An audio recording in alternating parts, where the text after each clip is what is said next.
Morning, mabilis ang trabaho kasi may lakad ako mamaya. Ihatid yung aking alaga. Tapos pupunta naman po ako sa palengke. Mamalingkit ako doon ng mga kailangan namin dito tulad ng prutas, isda, then gulay. Bibili pa ako para sa aking tulad ng short.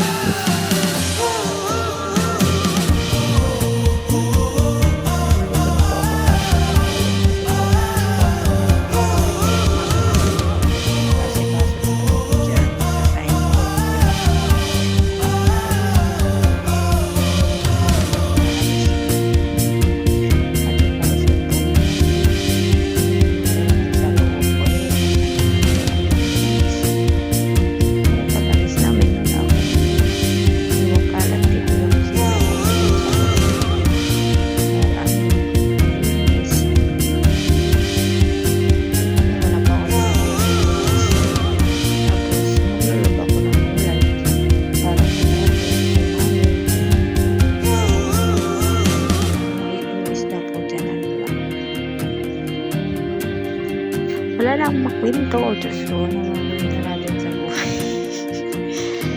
Diyos ko. Tapos ang hinahina pa ng Pilipinas. Ang bagal ko talaga siya. Napakabagal talaga. Ito na po yung ibang isla. Kasama ko na ang 6 na peraso ng baso. Gusto na naman si Mama Sasha.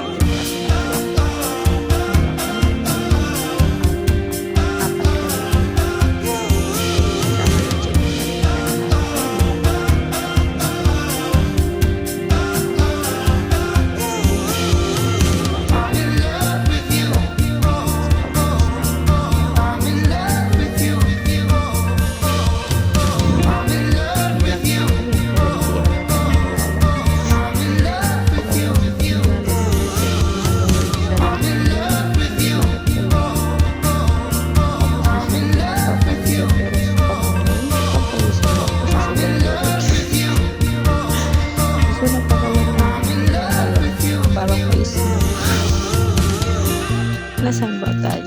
Ibang bansa ata tayo. Promise, joke na po. Hindi nawawala yung lagnat ko. Yung lagnat ko naka-stay lang eh. Hindi naman ako pinagpapawisan.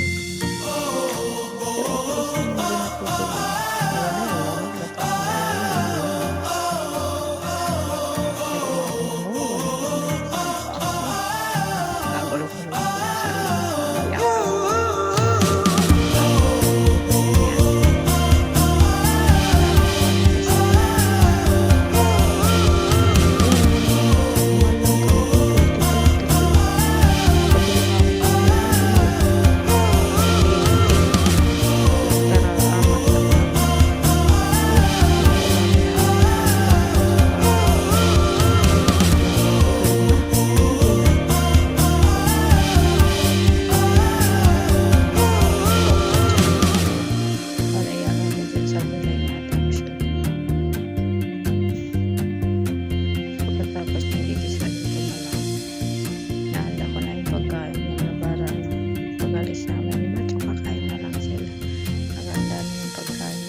Basan ko yung para mabilisang ano.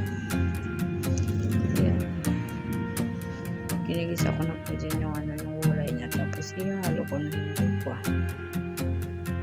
Tapos lalagay ko na yung tubig. Tapos yung sauce niya. Ay, yung ano, para sa sabaw. Napadami nga yung tubig dyan eh. Diyos ko, hindi ko alam kung tama ba ginagawa ko. Salamat, bye bye.